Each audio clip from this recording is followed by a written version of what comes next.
Let's talk about this obnoxiously long 19-minute song that R. Kelly has released this past week, which is entitled I Admit.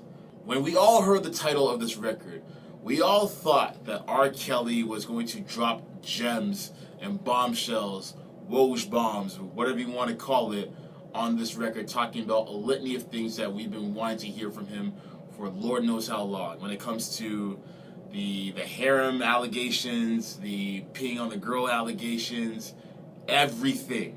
Let me break down exactly what this man said in the record, right? I'm not going to break it down lyric for lyric, but just the main themes that this man discussed in the song, alright? Well, first of all, let's just get into why he created the song.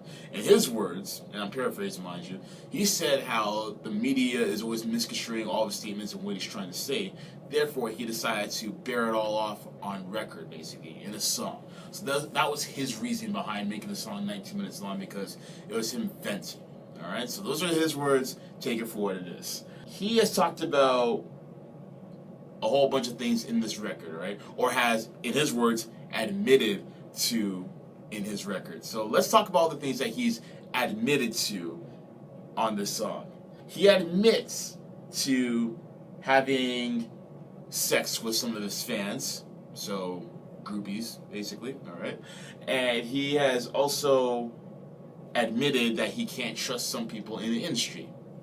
I mean, he's not the first to admit that. Many artists within multiple genres have talked about that, in hip-hop especially, so let's scratch that off the list. He says that he's also admitted to being illiterate.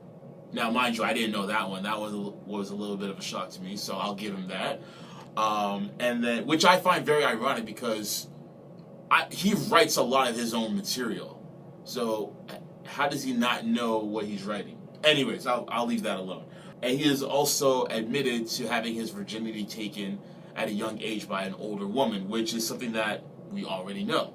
And I'll get to that already know portion of the segment later on during this dissertation. Let's continue on, shall we? So he has also admitted that he doesn't own the masters and the publishing to his music. Mind you, plenty of artists don't. Not until later on when their careers have long gone and passed, but for the most part, majority of artists don't own their masters and publishing because they have some janky-ass contracts. And he has said that because of that, he still goes on tour because that's how he survives, that's how he pays rent. Not going to knock any man or woman for how they get their money, you know, as far as like what they got to do in order to survive, to pay rent or their mortgage, whatever. You do what you got to do. If it's nefarious, I'm going to have to push it to the side a little bit. But as an artist who starts a tour to make ends meet, I'm not going to knock that. I'm not going to knock that. So let's continue on, shall we? So not only that, but this is where things kind of get a little funny. And I say funny loosely because he also mentions the whole sex tape allegations. But he says very little about it because his lawyers told him to hush. And he literally said a statement of that magnitude. He literally said, I can mention the sex tapes, but I'm not going to because the lawyer said hush. So he literally mentioned the sex tape, but he didn't go in depth with the sex tape, which is one of the things that a lot of people wanted to tune into when they first heard about this record, all right? And then the other thing that people wanted to hear about when this record was mentioned was the harem, the stable they had, the alleged harem, where he was bringing a whole bunch of 15 to 16-year-old girls into his house to be his sex slaves. And in this one, in this particular lyric, I don't have the exact lyric on me, but when he mentioned that and how he had a sex cult, he said in one of the lyrics, and I quote, define a cult. And then he proceeded to mention Hugh Hefner and the double standard, etc., etc. And then near the end of the record, he bizarrely said that he's been a patriot, that he admits that he's been a patriot for 31 years and has represented America for that long. And I don't know why he said that at the end of the song. I just found that random. All in all, what this comes down to is this record was nothing more than somewhat of a narcissistic humble brag. And a humble brag is when you pat yourself on the back for things that you're supposed to do, essentially. Like, things that you shouldn't really be bragging over people's heads over. Like, if I were to brag to somebody and say, hey, I know how to cook. I can cook. Yo, I've been doing this and this and that. I know how to cook and everything. Like, if you're a professional chef, then okay, that's one thing. But if you know how to cook just as a way to maintain your own sustenance, then that's nothing to be bragging about, because that's something that you're supposed to do. You know what I mean? And that brings me back to that old Chris Rock's stand-up bit where he had, niggas always want to credit for shit that they supposed to do. I take care of my kids. Nigga, you're supposed to take care of your kids. Like, you know what I mean? Like, he's bragging about stuff that either you're supposed to do or that we already know about. So him, for example, going on tour and making money off of tours because that's how he makes his money, that's how he puts the roof over his head. I mean, I did say earlier that I'm not going to shame nobody for, making the money in a certain way or what have you. And I'm not shaming him with what I'm about to say. But basically, you saying that, you're going on tour to support your home and, like, where you live, I mean, that's what everyone does on a regular basis. No matter how extravagant or how average their job may be, one of the purposes of the job is for financial sustenance. You work a job so that you can put a roof over your head, put food on your table, etc., etc. So you're supposed to be doing that anyway. Now, I can understand in the context of his situation, because he's a multi-platinum artist who has sold millions and millions of records, I can understand that you were probably under the impression that you're supposed to be living off of residual income based on the amount of plays that you've gotten and the amount of streams that you've gotten over your records over the last decade or past 2 decades or so. So that I can understand, because there are other artists out there who don't need to tour to make money. Like, they're doing other things outside the music. Jay-Z doesn't need a tour again. He just does it for the love of it. Of course, he's getting the payola. But he has his money in his hands in so many different business ventures that he doesn't have to rely on the music anymore. He can afford to not release another album for another 5 years. Same thing with Nas. That's the reason why there was such a huge gap in time between Life is Good up until the Nasir project.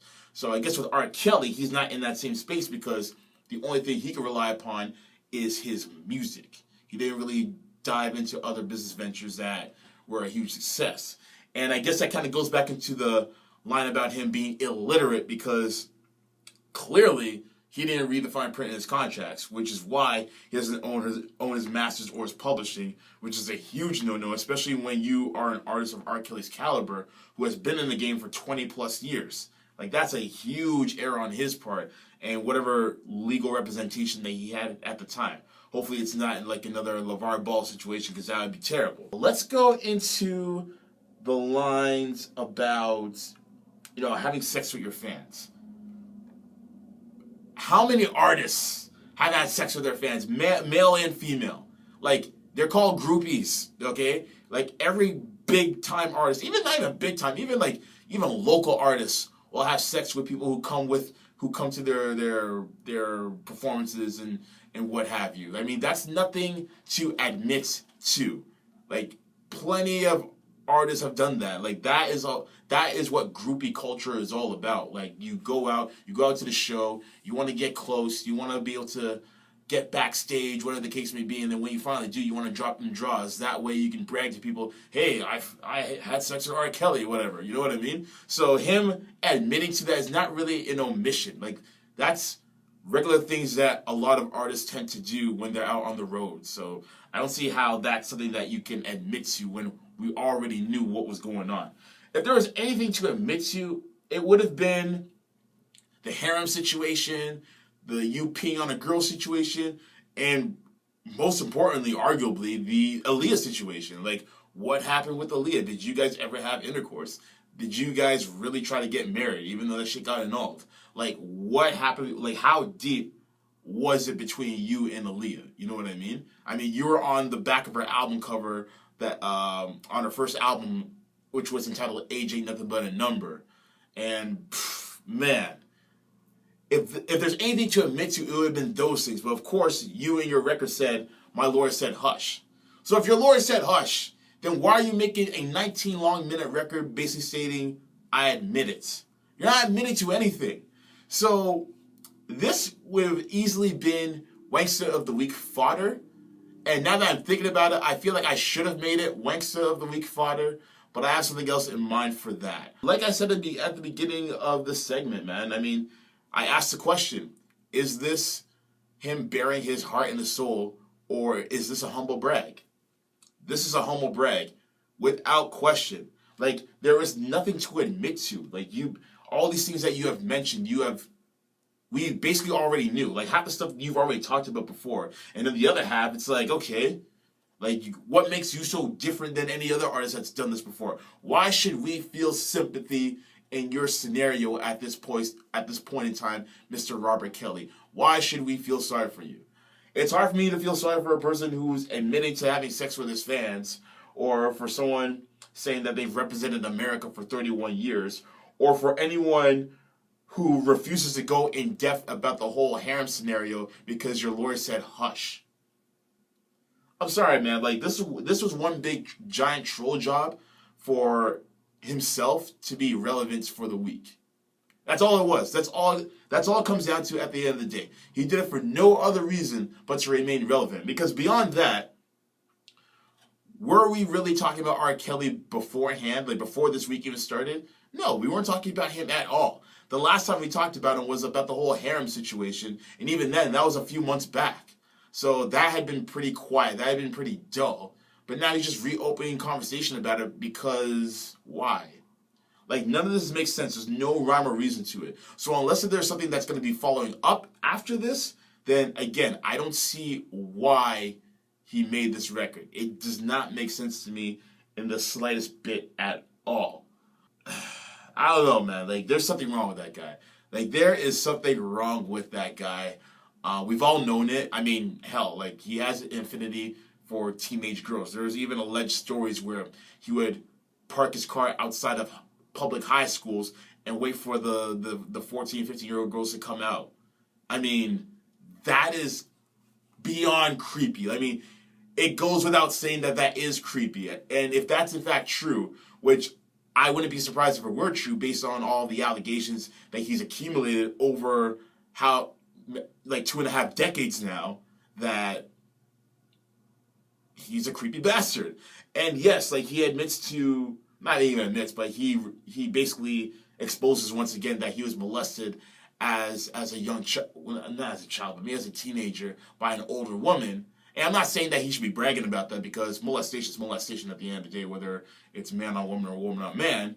But I feel like he said that in this record to excuse the consistent behavioral patterns that he's had when it comes to his attraction in younger females, basically. Almost as if to say, I'm into 14-year-old girls because of the fact that I got molested when I was 14. That doesn't make it right, bro. That does not make it right at all. Like, you can't be passing on the hatred and the filth and the disgust that you had to endure. The whole point is to learn from it and to learn what not to become. And I feel like he failed that. And now, throughout his entire life up until this point, he has been using that as a crutch or as some enabling tool to allow himself to engage in what seems to be like borderline pedophilia at this point. So at the end of the day, wrapping this topic up, this track is nothing more than a humble brag. It shouldn't be called I Admit. It should be called I'm Bored. That's basically what it should be called at this point. Because we already knew all the things that he talked about on this record, and there was no new developments. And basically the things that we wanted to hear him go more in depth on, he basically just teased it and used it as a palate cleanser. Other than that, we already knew these things. We already know that your lawyers told you not to say a word. Obviously, it's common sense. But hey, what do you guys think? Do you guys think that he exposed a lot on this record? Or do you guys agree with me in stating that this is more of a humble brag record and that he was bored? Either way, let me know on all social media platforms where you can find Cool Radio CC and share your thoughts. Woo!